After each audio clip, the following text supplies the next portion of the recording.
Okay, so once again, good morning, good afternoon, good evening, and warm greeting to everyone for joining us today. Um, my name is Rosika, and I am a library manager at Cambridge Business School. And I also serve as the chair of academic library division of the Cambodian Librarian Association, where my role is to support the university library in Cambodia.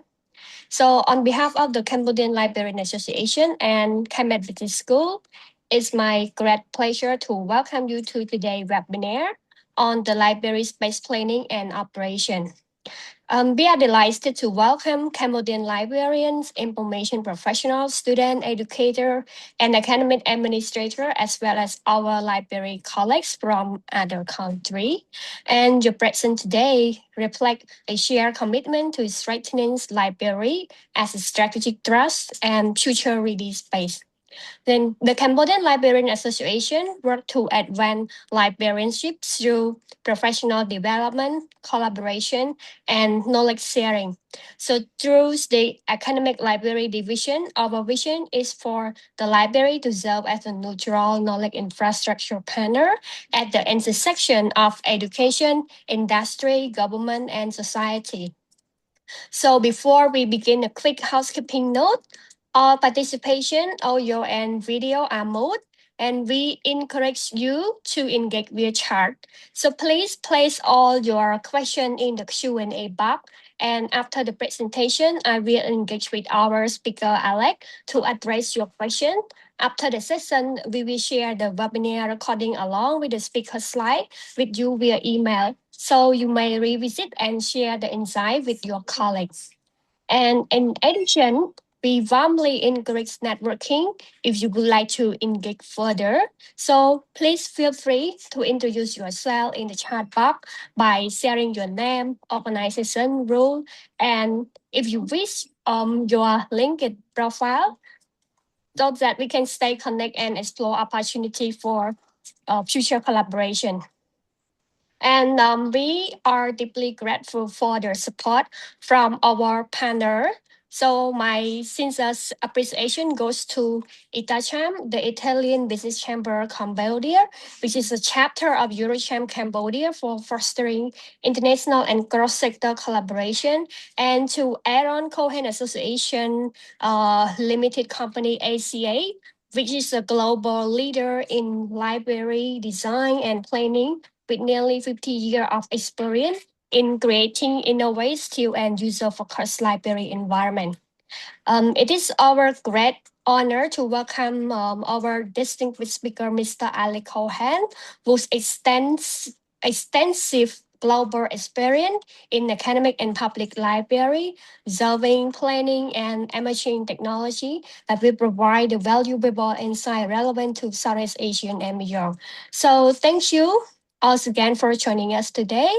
And we hope this session will inspire the meaningful dialogue, new idea, and the lasting professional connection. So I now invite you to enjoy the webinar and welcome Mr. Alexandra Cohen on board. Thank you. Thank you. Through our 50-year history of library planning, actually, my parents, Aaron and Elaine Cohen, they were instrumental in developing the National Library of Singapore. And as a child, this was maybe 1989, 85 to 95, over that 10-year span. They worked extensively with the National Library of Singapore. And at the time, the National Library was really a backwater. And today it's one of the greatest libraries, if not one of the top libraries in the world.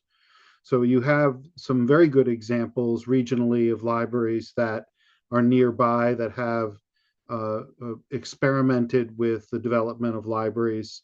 And I think that that's a very good thing. We need more libraries in the world. Just to give you a little bit more background on my work, if you go to Dubai, you will see libraries that I have worked on. There's the large central library there in Dubai, and I worked on it from its very inception. So I get involved in libraries that haven't been built yet. And so what I will share with you today are just some ideas and some programming ideas on how you can um, develop your own library. And then just a couple other libraries that I've worked on just recently. There'll be a library that is now being built in Galway, Ireland, for the University of Galway, and it will be a brand new library. They're constructing it as we speak, and it will be the next generation library. One thing I couldn't quite get a feel for is whether we wanted to go really futuristic with our discussion today, or whether we wanted to be more grounded in planning materials. So I guess I would open up that first question of how would you like me to gauge this discussion? Would you like uh, a more futuristic view of the library, or a more grounded approach to planning? Um, what if we request for both? So you can start from the grounded first. Okay. Start with the grounded. Okay.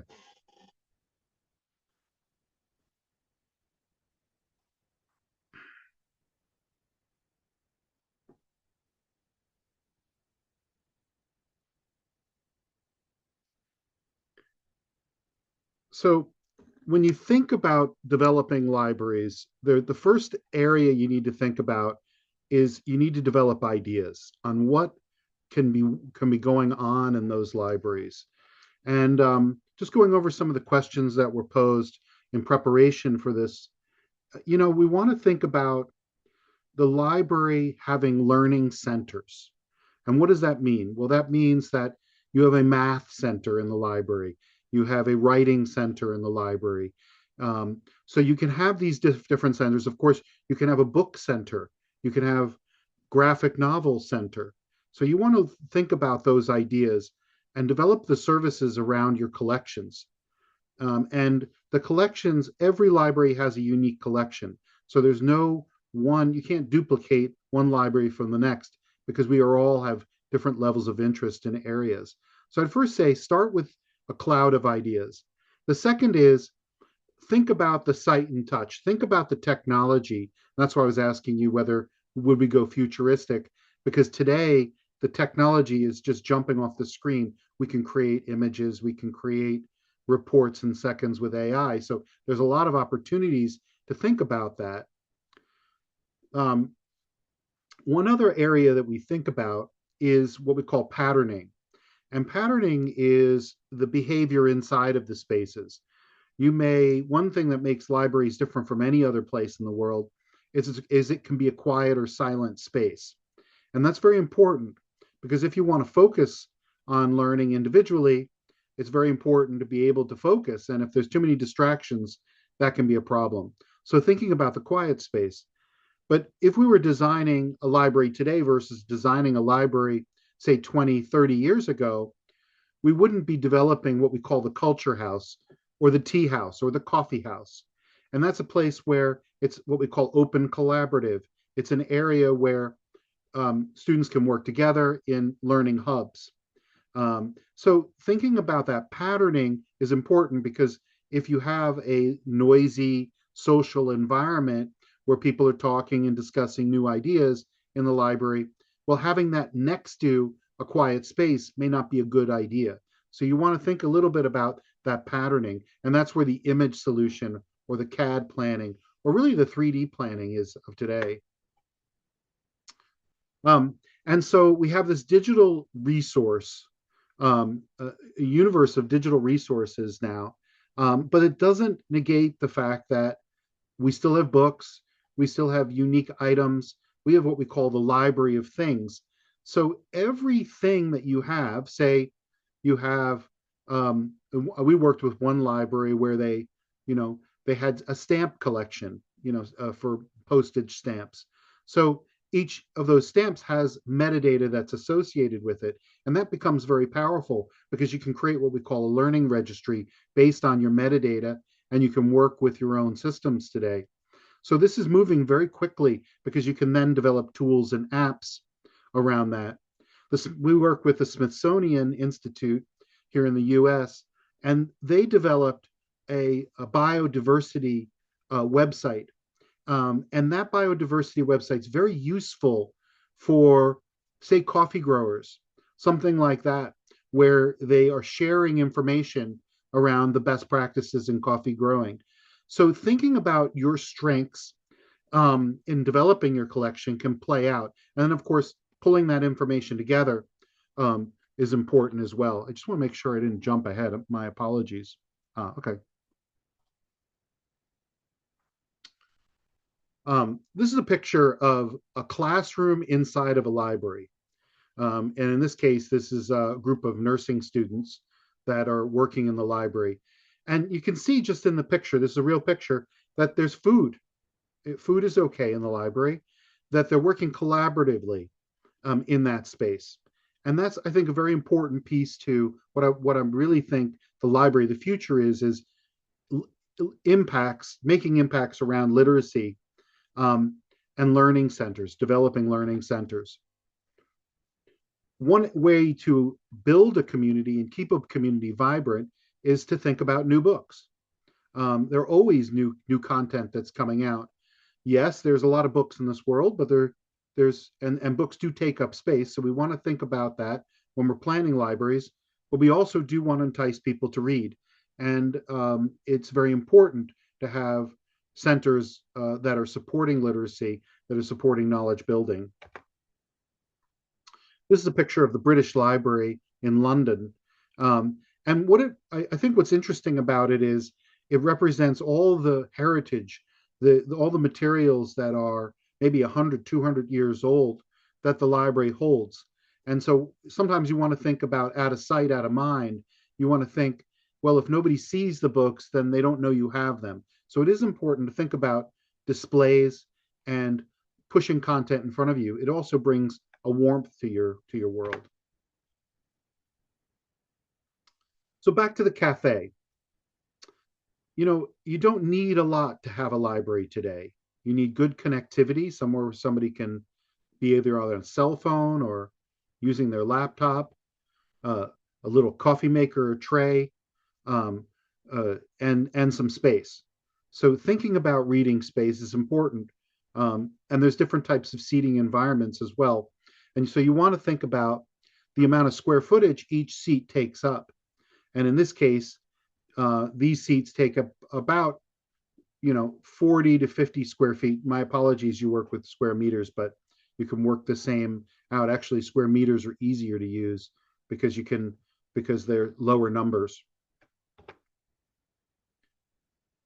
And then the other concept that libraries have is this idea of not being completely seated, to being more flexible. So experimenting with hubs, and now you can buy the system furniture that you can plug right into.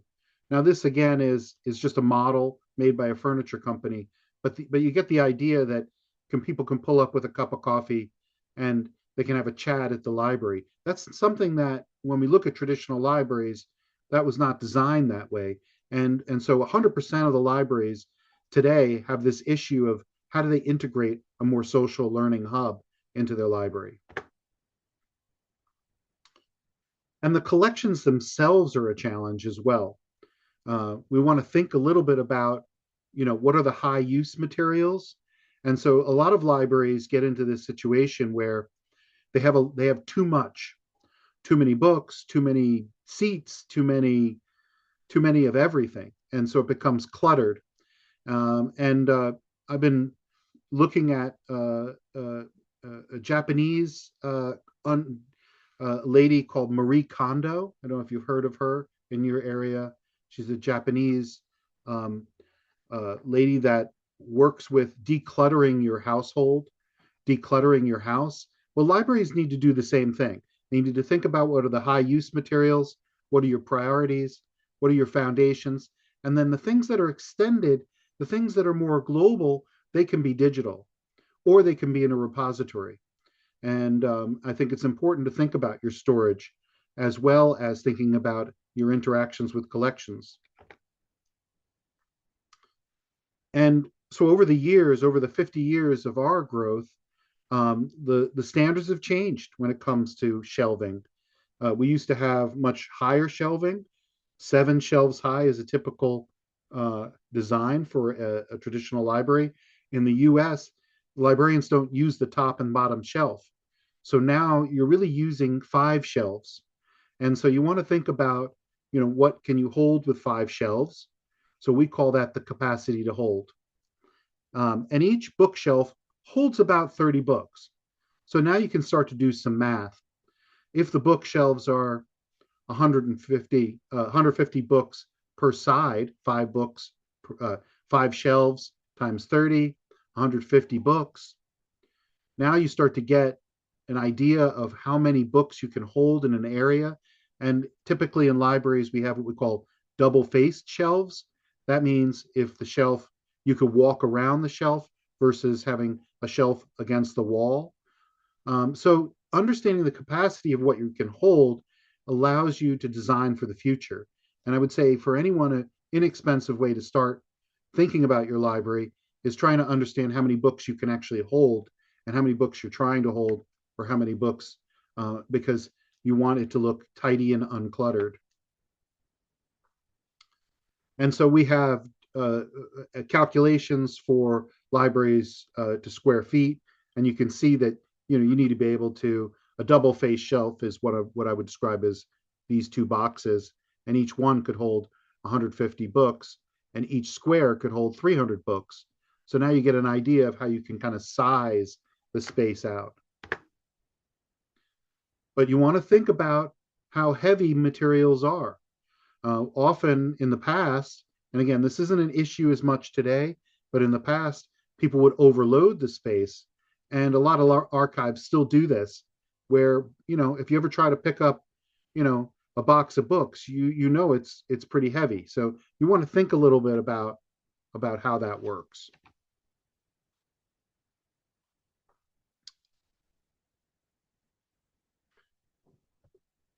So if we were to start a project today, and you all have a project that you're starting, that you're in the middle of, the first thing you would want to do to think about the learning spaces, and again, when we think of the library, we can break it up into a series of learning spaces. You want to think about what gives life, almost like when Marie Kondo talks about what gives joy, what sparks joy. What sparks joy in the library? When it's too cluttered and overwhelming or maze-like, or maybe it's just dirty, well, people aren't, that's not a great sign. So we want to be tidy, we want to be clean, we want to encourage use, we want to keep the environment healthy. So we want to give life to the space. And then when you start to work with your own community, you can do this yourself. You start to ask what might be. Well, what might be if we added some space outside and we created a garden? Or what might be if we changed the desk, the service desk? How might that work? Do we need such a big desk? Should we have a bigger desk? Should we have a place that's more like a cafe and a bar? So thinking about that, thinking about what the world is calling for, I think is really important to the discussion. So before we even get to designing anything, we try to understand what gives life. As we say, we can't make an elephant into a giraffe. So you can't change an animal. So if your focus is mathematics, or your focus is science, or your focus is nursing, or your focus is liberal arts and history, then you want to build on those strengths. And then you want to look at what might be. And in the case of history, it's a good example. A lot of liberal arts colleges, they suffer because the materials are still in print. Whereas a business school, you might be completely in the digital world. So you might want to be thinking about, okay, so what books might impact that space to make it a little warmer, and thinking about how the space could be a warm environment for social collaboration. After we get through what we call programming, the first 2 steps, we get into the idea of what should be. And the what should be, when you engage with an architect, or if you engage with an IT person and you start to plan, there usually is a point of no return where they want to get paid for their services and they want to move on. Um, and so you have to think about the what should be. And so as you prepare for that what might be to turn to what should be, that's an opportunity to say, okay, this is real. We have an opportunity. We're really doing it here. We're going to make this library better. And you only get one chance. So you really want to take your time to think about all the ways it gives life. Now, again, this is an iterative process, so it can go in a circle and come back around, and that's very good because you learn each time you go through the process. So let's say you do a plan and it doesn't really fly. The administration, they think this isn't the library we want, and you even move towards developing the final design and you finish and you're done. Well, you might find that you come back to what gives life and you go back through the process again. But this time, you've already been, you already know, you've already ridden your bicycle down the street. You've already taken the driving test. And so you have a lot more knowledge when you get to what gives life and you say, no, no, no, our community, we don't have a lot of money to spend on, all this technology. What we want to do is we want to make sure we have tutors. We want to make sure we have learning groups. We want to help people. We want to think about mentoring and developing mentoring spaces. So there's a lot of expensive things when it comes to building, but you could be thinking about those while you're going through the process. So this was the library of the past. The library of the past, they had chains on the books. The books, and in some ways today we have the same thing. We have pay to use collections that are subscription models that cost libraries lots of money. And so we're in almost the same medieval time as we were before. And so it's our job as libraries to think about our capacity to hold, to think about what we could keep ourselves, to think about what we might need to buy, and to think about what partnerships we can build, because there's a lot of free information out there. Now, I'm a big fan of very clean design, but I want to just talk about a couple things with this space. When we think about what makes a great study space, what we find over time is that the carrels that have dividers, and that means you'd have dividers on each side of the space, they become dirty. That people scribble on them, they make little notes on them, and they become unkempt. So I'm a big fan of being able to let your student spread out in that space, and then have the proper lighting for it. And so keeping the desk very simple and not going and getting some high tech environment, really what we call the kitchen table here in the US. When you sit at the kitchen table with mom and she teaches you how to read, that's what's comfortable to the students. Okay, so the design process. The first part, as I mentioned, is the data gathering. And the brainstorming is really, to me, the most enjoyable part. It's not to everyone. Some people get a lot of anxiety from brainstorming. It's not an easy thing to do. For me, it is. Other things I'm not good at.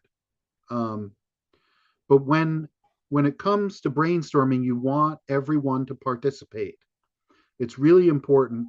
And you'll have people that are comfortable like me who will jump right into brainstorming and they'll share as much as they can. And other people won't get into that conversation. So your job as a planner to develop the next learning space is to make sure that the people who didn't talk in the brainstorming get reached out to, that you get their input. Everyone has a role to play. And I mean that from the student workers to the president of the university. They have different perspectives. And sometimes what you'll find is through those discussions, through just something somebody might drop at you, it might be what's magic to the plan. When we work with staff, we like to use what we call roundtables. Roundtables are an opportunity for everyone to provide input. Again, very important. It's a strong listening session. And what's great about today is we're on something like Zoom, we do a lot of work with Zoom, and it does a transcript of this conversation and of all conversations. So where it used to be hard for us to take meeting notes, we now have recordings and meeting notes. And so we have all the data we need, and we can put it into an AI as well and generate a more in-depth report. So we've got some powers, some superpowers we didn't even have 5 years ago when it came to data gathering. And of course, interviewing is very important. As I mentioned, getting leadership's time, just 5 minutes of a university president's time is enough for us to get ourselves in line with the future vision of the library. And they're humans too. They experience libraries.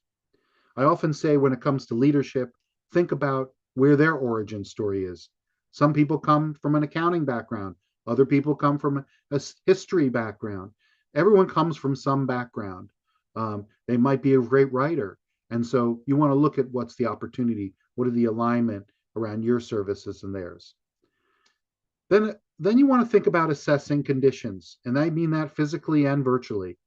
What I mean by the physical is easier. The physical is we go around the spaces, we tour the spaces, we try to grade or give scorecard on the spaces. When we think of the virtual environment, we want to understand where the parts to it that don't work, what doesn't work when you try to log into this database or you try to access the library's free resources. Can you even find them? So you want to be analyzing the services as well. And I think that's the difference between where we were 30 years ago to where we are today. Think about, we were just in the physical world 30 years ago, building physical libraries. Today, we're in a physical virtual world, a digital world where we need to be analyzing our services. A service can be started by a QR code, just a little code, and you read it with your cell phone, and you're off into listening to an audiobook.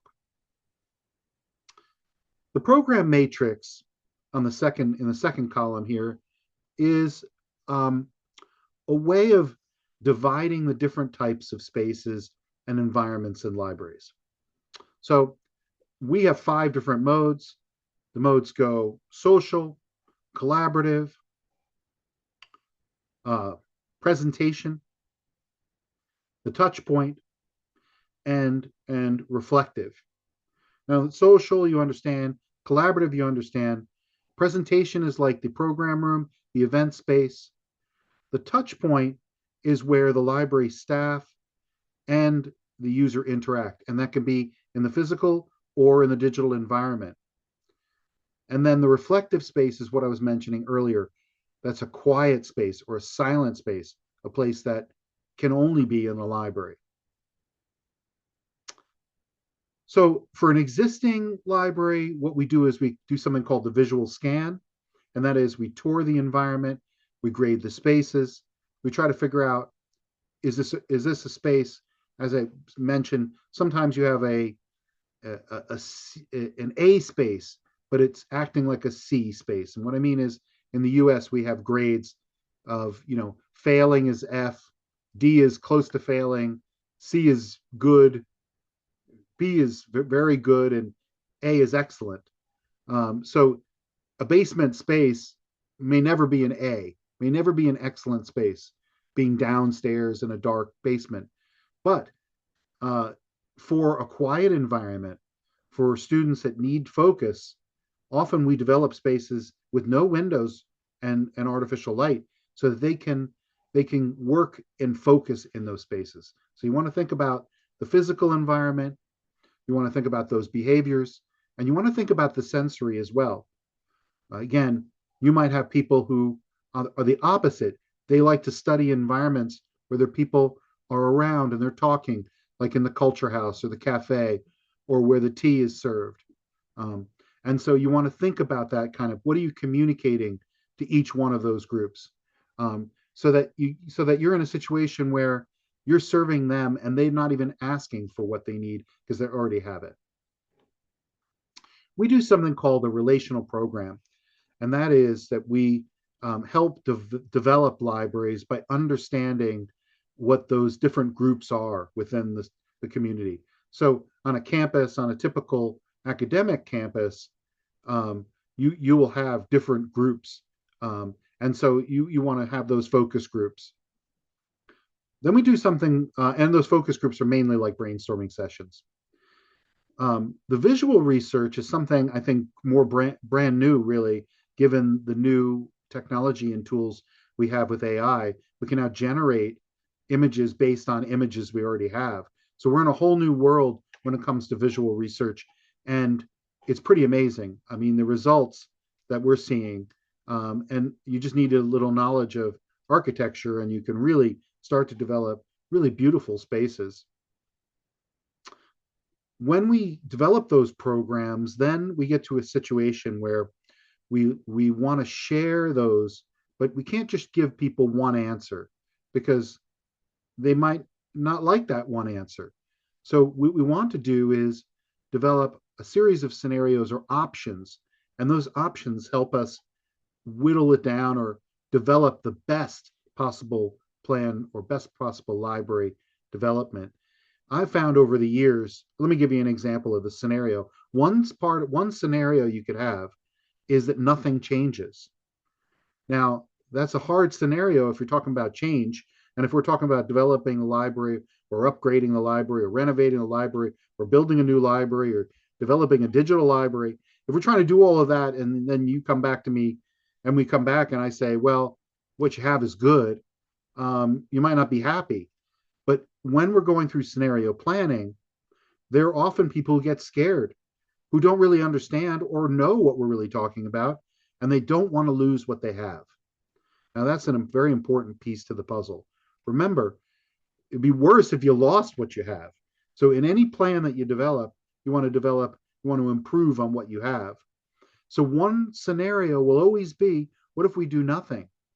Now, often if you do nothing, what ends up happening is it costs you more money in the future. So I don't necessarily recommend it. But if you have staff members who don't want to change, then it's very important to give them the option of no change. That may not mean that the final option is no change, but it means that you've appreciated their position and you appreciate the sensitivity that the library is a special place. Now, I've been working on with librarians and libraries for, over 25 years now. And I can say that every project is sensitive. Libraries are so special that if we just disregard what you have today, we would be doing it in a disservice. So when we do our scenarios, we do develop, okay, what if we change nothing? It's a good place to jump off from. And then we want to think about everything, the library of things. Libraries are no longer just about books. They could be digital resources. They can be physical resources. And so I think the library of things is an opportunity to share. And that's how you build community. It's really about building community. And that's the important piece to the puzzle. So you want to think physically about those spaces, but there is also that the service informs the design, which means that if you have a service where you're providing digital resources, then you might want to think about, like we have a tool, I don't know if you have this tool, I'm sure you do, called Libby. It's one of these library-centric apps that are out here. And what's hard about it is getting people on it the first time. What's hard about databases is getting the students to use the databases. So you really want to think about having parties or collaborative hubs or opportunities to tell people about the services. Once they know about them, they can get over it. But people get scared when it comes to technology. Not every technology is easy to use. So we want to think a little bit about that. So when you create the program matrix, you want to create a list and you really want to connect those dots. And one of the lists might be, we have three different scenarios. One scenario is we don't change. And we connect the dots to the pros and cons if we don't change. Or one may be high-tech future. There are no books. And how does that work? Maybe that's not the library we are, or maybe that's the type of library we are, because that's where our content is and how we're growing. And then so you want to compare those to opposites. And what if we had We didn't do anything. We stayed more traditional versus we have that high tech future and you want to connect those dots. So when it comes to developing library spaces, I think we've played around a lot about the learning commons over the years, but there's just some things I want to point out in this picture. It's not necessarily just for children, but libraries have these things called packs, and packs are very important to the development for not just for young children, but also for scholars. Um, we have that the famous President Abraham Lincoln, and there's been tons of books on Abraham Lincoln because he's tied to America's slavery and things like that. So if you want content about Abraham Lincoln, you can pull it together in its own pack. I'm going to give you something a little bit more on the academic side. One thing you want to think about is, do we really need to have a monitor at the end of a table? Is that really the best use of technology? Or is that something that we overspend on? Um, do we want the seating to have wheels on them so that we can easily move them? Or do we want to have the whole space sort of anchored down? Whenever you use power in a space, and we have tools like that now, where we don't necessarily need to put power in. But if you see down here, this is what we call core drilling. And what that is that you drill power into the concrete. And so you can't really move that. And then what ends up happening, by the way, this is a picture that people are promoting for their great library work. I did not do this work. But I just can show you what you fall into when you look at power is that they may have core drilled this space and there's an electric plug here, but the table is over here. So you have to think about your power. We often, what we like to do is an ineffective, sorry, as an effective approach and cost-effective approach is putting this table against this wall and running the power along the wall. So just thinking about your open spaces and how you drop it, you'll have a student sitting here and they'll want to plug it in here. We also look at retail environments, and libraries really don't do well with lots of screens, but it's moving and it's definitely moving in that direction. The cost of large screen TVs have come down, the foldable technology. So looking at, I often say, and if you go to the National Library of Singapore and you go to any of their branches, you'll see some pretty high tech spaces. So it's not out of the realm to have high tech spaces. What I like to do is see what the retail environment is pushing and try to get some ideas on how we can develop library spaces. And so we look at the Apple Store and we look at how simplistically they develop their tables out. But to us, it's really what's the flow as well. This library happens to be in New York. You come into it and you go downstairs into the Apple Store. Everything's white, it's bright, it's lively. Now, a library can be a very small library too. It doesn't have to be a big space. It can be a corner in a department, a place where you share materials, and you have a hub to hang out. Now, there's two different types of seating environments thinking about it. You can have the stool environment where you're higher up. That means you're more mobile. But you can't really spend as much time. So when you develop your program and your seating plan, you want to think about how long somebody may be sitting in that library. In this case, they won't be sitting here for 2 hours studying their books. They might come in here, do a collaborative program, work together, pull something out, read the newspaper, that kind of thing. So I'm delving a little bit into less academic space, and I just want to, here we go.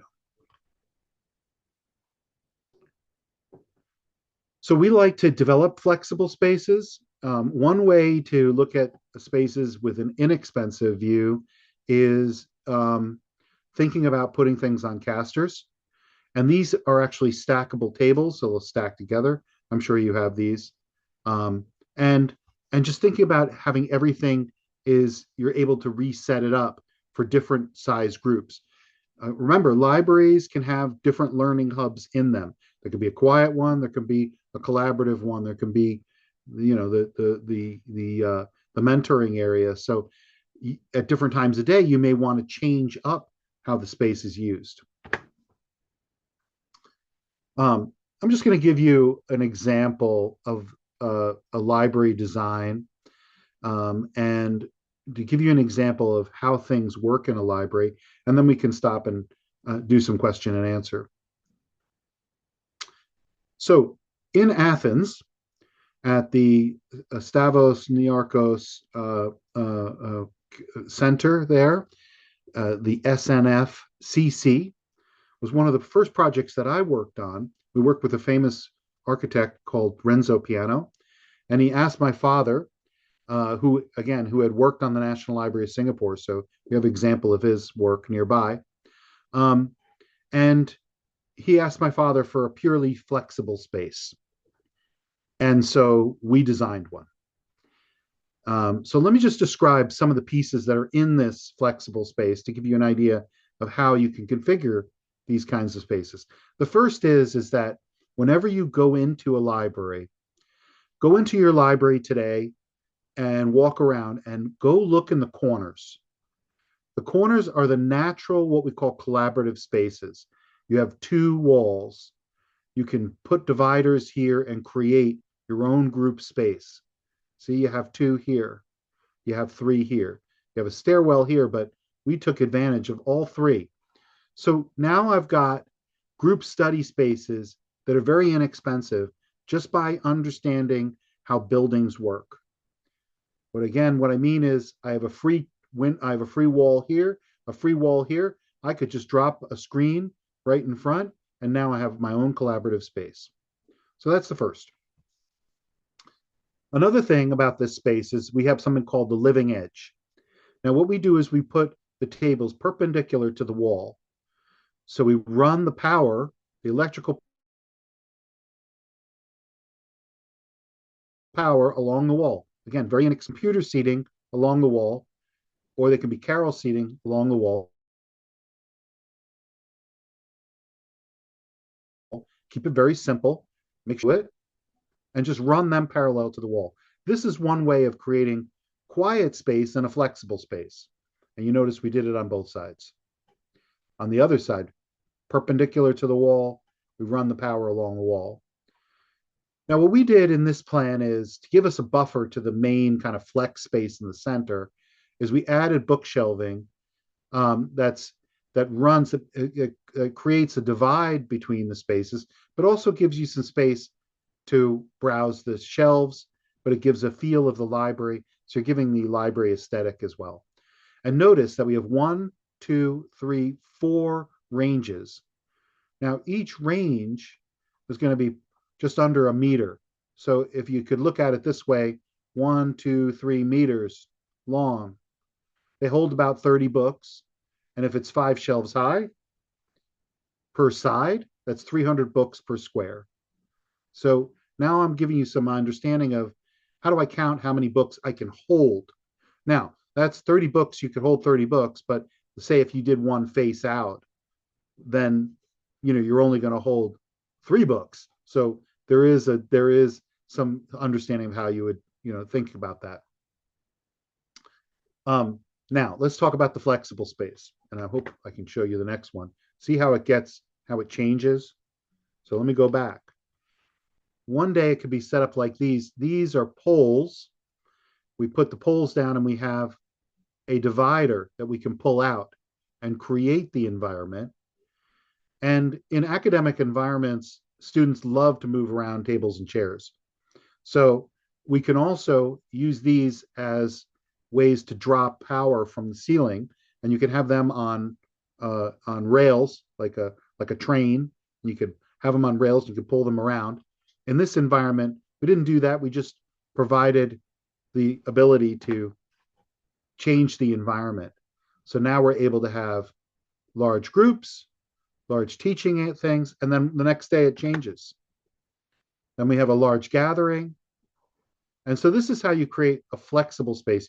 Look at the center of the library, develop out how your dividers might work. Back it up, and you can see. And if you ever get a chance to visit Athens, you can come visit the Niarchos Library there. It's absolutely gorgeous. I mean, you go up and there's the sea on one side and Athens on the back. But forget about the views. The space is awesome too. And so you're able to divide the space and change it over time.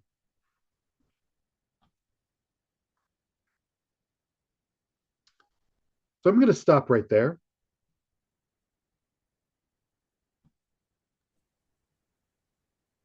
So thank you very much, Alex, for the insightful presentation. I now can have three important key taken away from you.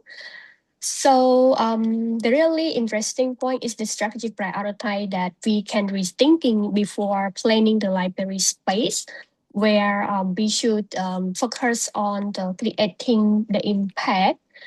And the thing is that the interesting point is that since in Cambodia, are expected to support both traditional study need and the digital learning. So I have some idea about how we can plan the library realistically that align with the physical space and the digital service without the over investing in technology that we may not be fully used.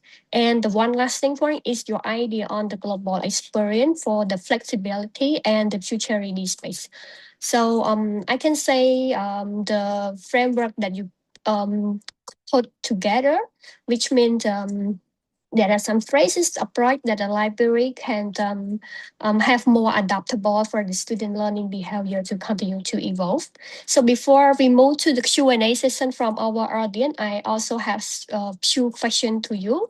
So I have two questions to you related to this staff capacity when we would like to change the management of the library.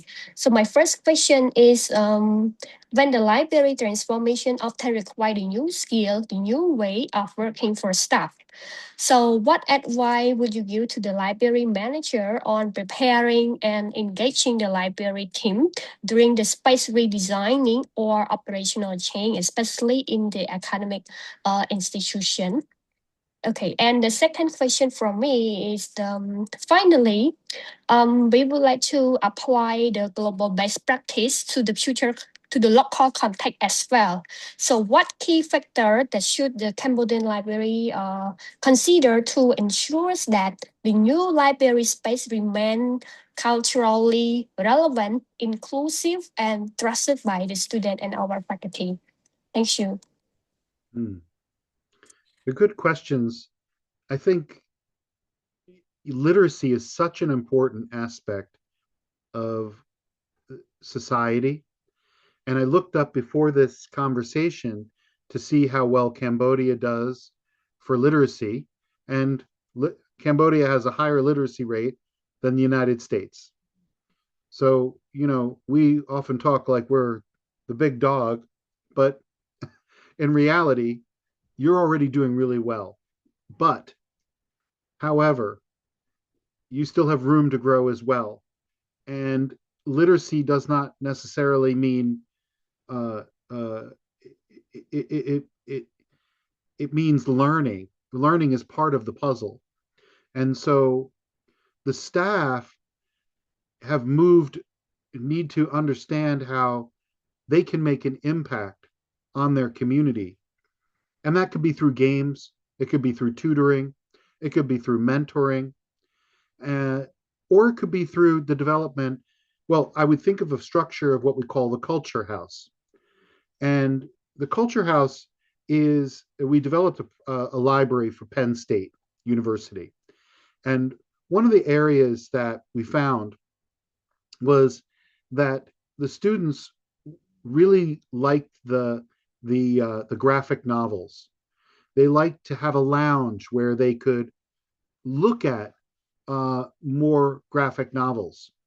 And so we developed an area right near the entrance of the library that was more for a gamer, was more for the culture of the younger generation. And why? The reason being, think about the feeling of being an imposter, feeling like you don't belong. That's a really critical part of a librarian's job, to enable the students to feel like they belong. And so things that they like need to be part of the puzzle. Now, they also need to be respectful of the learning opportunities. So that's when I describe, to answer your question, that you have the library, but you have learning hubs. And think about all those different hubs. One hub may be a little conference center, another might be a coffee area, another might be a tea area. The tea people against the coffee people. Does that help? We currently have that in our space, not that in one space altogether, but in different floor. Yes, that's Right. good. So you can divide them for the floors as well. So if you have more than one floor in a library, you can also think of that every floor can be separate or can be integrated, but they're going to be separate because they're different floors, which makes it much easier to keep one floor quiet and one floor noisy. To one floor where there's mentors and tutors, and one floor where you just do not get bothered. You know, so I think the staff have the added challenge of what does reference look like in the future and what tools can you use. And I've been experimenting, developing different tools for libraries, um, citation tools, research tools, these types of tools, free resources. That's really important. And there's so many free resources out there, and the students, they don't have money to spend on resources, so we need to be thinking about that as well. So we have three questions from our participation today. I can read the question from our first attendee first. He would like to ask about the way that we could design a space to student or reader who would like to feel peaceful and keep noise complaint down. So which design choice would work best for this? And the second one is that there is a participant who would like to encourage group working without disturbing quiet readers. So how can the space tuning support both collaborative program and the study service? Well, those are two really interesting questions. Let me hit the first one. A place to be peaceful. That's a very big challenge for libraries today, and it's one of the areas that you can go back to leadership and talk with, because they understand that as well. It's very hard to, and I was talking about this a little earlier in the discussion. Near the entrance to a library, it can be very noisy. Near the entrance to a library, you could have staff who are talking, just being normal, they're talking, but that might bother the student. So to find a peaceful space, what you want to do is look at where your entrance is and understand how many meters it is from that desk to where you want to make peaceful. Now, obviously, if it's on a second floor or it's further away, then you're going to have less challenges. Another tool you can use is something we call white noise. Now, white noise can be a fountain. I don't like water necessarily in libraries, but you can use a fountain. The idea of water running, that's very good. And then there are also, you can also buy white noise speakers that just create a hum that break up the sound. Another idea in creating a peaceful space is hanging tapestry from the ceiling. So that can break up the sound waves as they go through. So again, here's my scenario. Staff are working in the front of the library near the entrance. They're talking, they're processing materials, they're living their lives.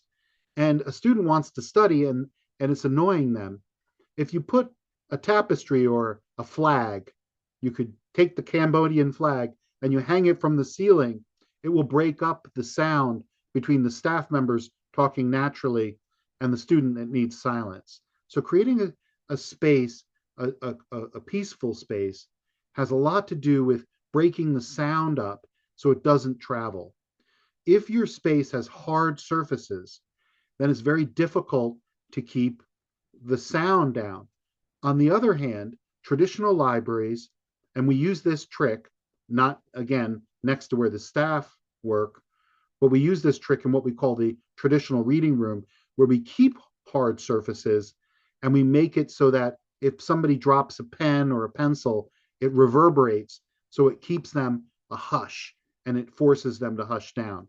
So think about your adjacencies, where you are, and then also think about the surfaces that you are. And you can use hard surfaces if you're trying to create a silent space that will force people to quiet down. Now, your second question had more to do with the staffing, right? You want to repeat your second question? I only have a couple more minutes here, but So I can see you have answered all the question. Yes. Okay. Then I would like to answer the last question from our participation, Cheng Hao Pei. I think this question is related to the library. How can we attract new reader or student to read in our library as students are now enjoying their phones or the other device rather than reading book in Cambodian context? So for me, to attract the new reader in Cambodian context, we should first accept that the student are not avoiding knowledge. They are just simply accessing it in the different ways through their phone and device. So instead of competing with the technology, libraries should use it as a bridge. It means that we can redefine reading by combining the print book with the digital resource. We can also subscribe to the audio app. For example, instead of asking the student to read the book, we also ask them to listen to the audio app. So in Cambodia, we have a lot of company that produce this, and we can also subscribe. For example, book Bookies app and the other app. And for the short form content and the bilingual material. And the library should also become the social learning space where students can discuss, collaborate, and connect reading to the real life skills such as career technology and the language. So when reading is clear, link it to the life to the student future motivation increase. And finally, increasing by the creating the welcoming environment for them, so the flexibility space allowing phone and to support the discovery rather than distraction. So the library we can remain relevant, attractive, and meaningful for today's learner. So remember that we are not engaging a student to go to what we have. We must build the bridge for what is already have. So this is my question to our participation. So I think it is the time. So I would like to wrap up our closing for the webinar today. And I would like to yeah, express my sincere appreciation to everyone, and especially my heartfelt thanks to Mr. Alexandra Cohen for sharing your expertise, the global perspective on the library space planning and operation. So your insightful is very aligned with our physical environment, the digital survey, and sustainable operation for success the Southeast Asia context. And lastly, I would also like to extend my gratitude to our supporting final panels, Itacham, Italian Business Chamber of Cambodia, which is a chapter of Eurochamp Cambodia, and Aaron Cohen Associates Limited (ACA) for their commitment to advancing knowledge exchange and professional collaboration across border. And my sincere thanks also goes to Khmer Business School and the Cambodian Librarian Association for all the member of the organizing team for their dedication and teamwork. And most importantly, thank you all to Cambodian librarian and our international regional library colleague who joining us today, student, educator, and participant. Your engagement, reinforce, and the essential role of the library play not only as a place but a strategic knowledge infrastructure supporting our education, research, and society. So we hope that today's session will encourage you to reimagine your library space and operation and the inclusive, flexible, and future-ready environment. And we look forward to continue this conversation and joining you again in the future of our CLA activity and collaboration. Thank you once again, and I wish you a wonderful day ahead. Thank you. Thank you.